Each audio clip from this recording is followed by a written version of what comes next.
देखते हैं ये 3 महीने का जो सफर है? जी। देखिए, अमरीश जी, 3 महीने ने पूरी की पूरी स्थिति, देश की राजनीतिक परिस्थिति को बदल के रख दिया है। अगर आज चुनाव हो जाएं लोकसभा के, तो आप कल्पना कर सकते हैं कि क्या परिणाम निकल सकते हैं। मैं आपकी डिबेट सुन रहा था कल की या कब की थी कि चुनाव जल्दी करवाए जा सकते हैं। जी, कल की थी। कल की थी। जल्दी चुनाव करवाने का मतलब है कि मोदी जी को और ज्यादा नुकसान होना, भारतीय जनता पार्टी की तबाही हो जाना।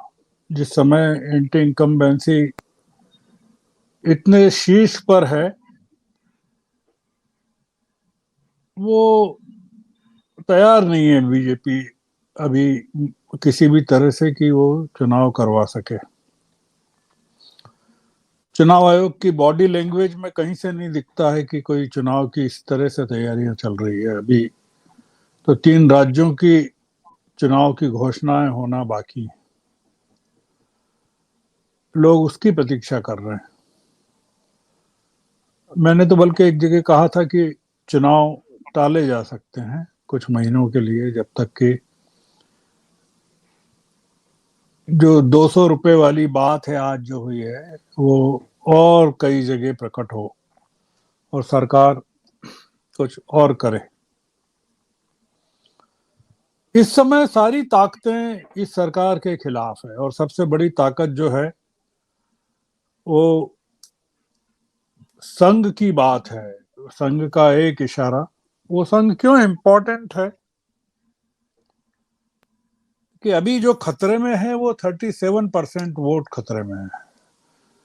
दो चीजें हो रही है कि मोदी जी का जो 37% या 38% जो हिंदी भाषी राज्यों में उनकी छवि का जो वोट है, वो संघ के इशारे का इंतजार कर रहा है।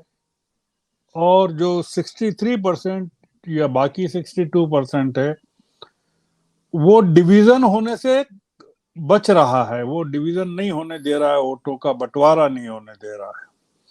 आप कल्पना कीजिए कि अगर ये 62% जो विपक्ष में पड़ते हैं मोदी जी के, वो अगर एक हो जाएंगे तो क्या होगा। ये बहुत सही समय है मुंबई के लिए। और मुंबई का आजाद मैदान तो प्रसिद्ध है। ज्ञानेश जी बता सकते हैं कि वहां क्या हुआ था 1942 में, क्या आवाज निकली थी वहां से। तो मुंबई पर सबके पूरे देश की नजर है और दुनिया की नजर है, क्योंकि यहाँ अब जो तय होने वाला है वो पूरा का पूरा इंडिया को ले जाएगा लोकसभा चुनाव तक। मुझे जो एक चीज की जो कमी नजर आती है, और मैं उसको बड़ा डिसाइसिव मानता हूं, लड़ाई दो तरह की है। एक तो इंडिया वर्सेस बीजेपी की है, जिसमें इंडिया काफी आगे है। एक जो और बड़ी लड़ाई है वो है मोदी वर्सेस हु, मोदी के खिलाफ कौन। अगर ये लड़ाई इस तरह बनती जा रही है कि मोदी ने अपनी छवि पर इसको ले लिया है और पार्टी को उन्होंने अलग कर दिया है, मतलब पार्टी ठीक है, पार्टी अपनी जगह है, और वो छवि को वो हिंदी भाषी जो उनका वोट है, या ऑल इंडिया लेवल पर भी जो हिंदी इस तरह का वोट है जो उनकी छवि के साथ जाता है, उसके मुकाबले के लिए इंडिया क्या कर रहा है, ये एक बड़ा सवाल है। और सवाल ये है कि क्या विपक्षी गठबंधन इंडिया के सारे लीडर्स नेता राहुल गांधी को या किसी और नाम को मोदी की इमेज के या छवि की टक्कर में पेश करने को तैयार हैं क्या?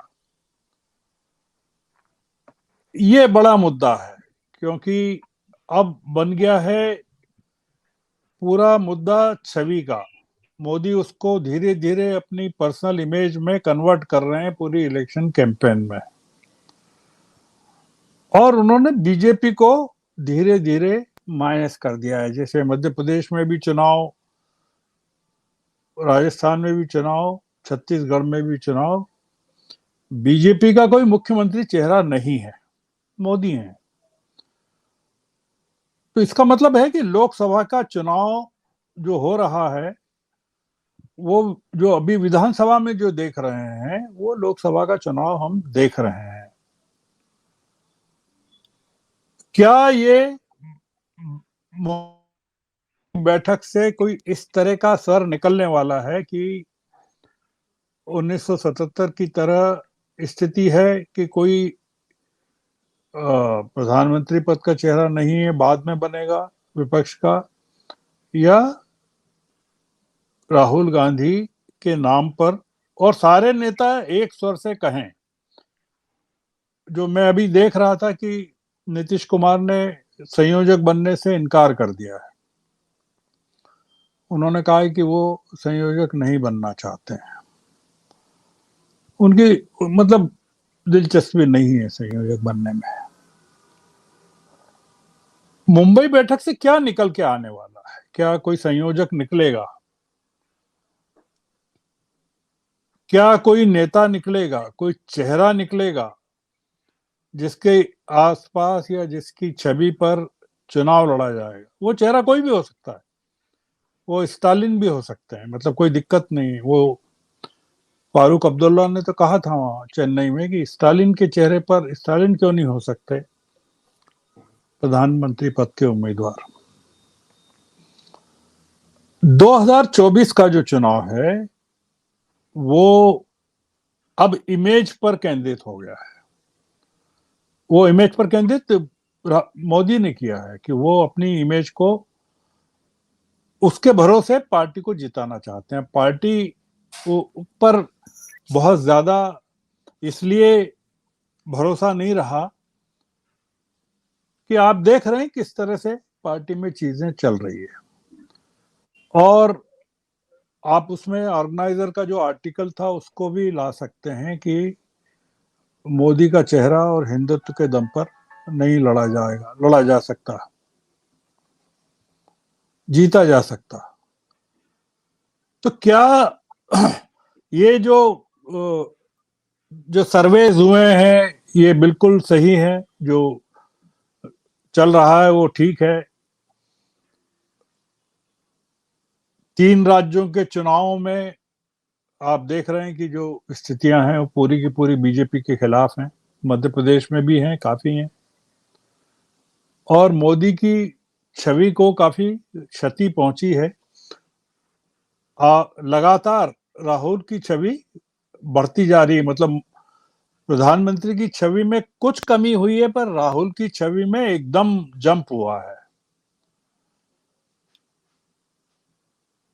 हम क्या सोचते हैं या देश क्या सोचता है कि क्या ऐसा कुछ मुंबई से प्रकट होगा कि नहीं होगा, या किसी अगली और बैठक के लिए टल जाएगा?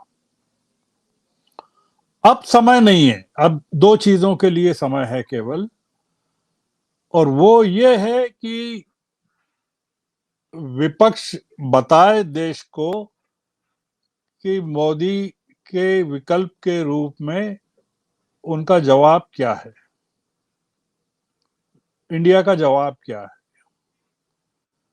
अब वो स्थिति नहीं है वो कहें कि हम सब मिलकर चुनाव लड़ेंगे, सामूहिक नेतृत्व की बात करेंगे, पहली चीज।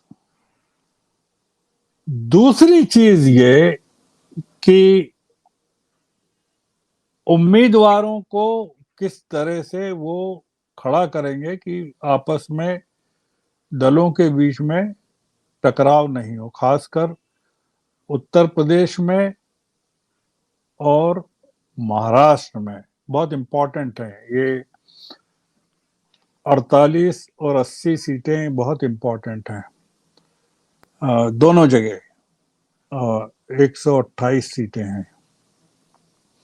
महाराष्ट्र की पॉलिटिक्स इस समय इतनी ज्यादा वो अविश्वसनीय हो गई है, और उत्तर प्रदेश में अगर विपक्षी दल एक नहीं होते हैं, उनको छोड़ दें, जो आपने कहा कि भागवत वहां हैं, आपने कहा ना लखनऊ में है भागवत जी। नहीं नहीं, उत्तराखंड उत्तराखंड उत्तराखंड की अच्छा, कह रहा हूं, मैं खैर उत्तराखंड। उत्तराखंड है, उत्तर प्रदेश है, वो ठीक है, वो हम्म, उसमें कोई इशू नहीं है। एक जो बीजेपी में इस समय चल रहा है, वो सबको पता है कि क्या जो संघर्ष चल रहा है उत्तराधिकार का, और किसका चेहरा सामने होना चाहिए, कौन हिंदुत्व के चेहरे पर चुनाव लड़ सकता है, वो जो इम्पोर्टेंट है। कई चीजें चल रही, मैं उसमें नहीं जा रहा हूं। मैं ये कह रहा हूं कि बंबई से हम लोग क्या अपेक्षा कर रहे हैं कुल मिलाकर, कि बॉम्बे की तरफ हमको क्यों देखना चाहिए, देश को क्यों देखना चाहिए कि इंडिया बंबई में क्या करने वाला है। क्या ये एक अलग मुद्दा है कि कुछ नए दल, जैसा ज्ञानेश जी कह रहे हैं, कुछ नए दल आ जाएंगे, आने दीजिए, अब तो बहुत बहुत सारे दल आ जाएंगे, जैसे जैसे इंडिया मजबूत होगा कई दल आ जाएंगे। मुद्दा यह है कि बॉम्बे से एक आवाज क्या निकलने वाली है, कि ये हमारा जवाब है मोदी के खिलाफ या प्रधानमंत्री के खिलाफ। बीजेपी की बात नहीं है, बीजेपी तो हार रही है, बीजेपी हार रही है, मोदी को हराना है, ये चुनौती है। मतलब ये जो नटशेल में मैं अगर कहूं कि आप मोदी को बीजेपी को हराने के लिए तो आप कर रहे हैं, मोदी को हराने के लिए आपके पास क्या फार्मूला है, वो बड़ा इंपॉर्टेंट हो गया है। तो वो जिस लेवल पर ले गए मोदी पूरी की पूरी चीजों को, वो थोड़ा सा चैलेंजिंग मुझे लगता है कि बंबई में राहुल गांधी को लीडरशिप को लेकर, अपनी लीडरशिप को लेकर या विकल्प को लेकर, अगर वो अपनी अथॉरिटी को असर्ट नहीं करते हैं, मतलब ये नहीं चलेगा कि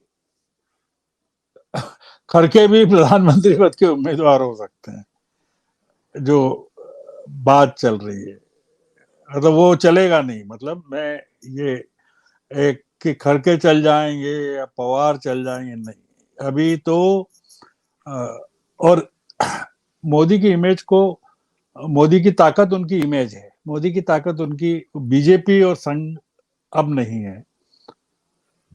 बीजेपी उन पर निर्भर है, ये मान लें। बीजेपी के जो 302 या 303 लोग हैं, वह पूरी तरह से उन्होंने अपने सारे हथियार मोदी जी के चरणों में डाल दिए कि आप ही हमको बचाइए, ये स्थिति है। तो पूरा का पूरा सीन उलट गया है इस समय, और उसमें इंडिया की जो रिएक्शन है, विपक्षी दलों की जो रिएक्शन है, वो काफी इंपॉर्टेंट है। जी जी। और राजेश जी, मैं आपके पास हूं। दरअसल गर्ग साहब ने एक बात और पहले भी कही थी, क्या 77 का फार्मूला चलेगा, जिसके अंदर एक मतलब कोई चेहरा नहीं था। इस बार 9 मुख्यमंत्री हैं, विपक्षी जो खेमा है उसके पास 9 मुख्यमंत्री हैं, और मोदी जी भी मुख्यमंत्री थे इससे पहले।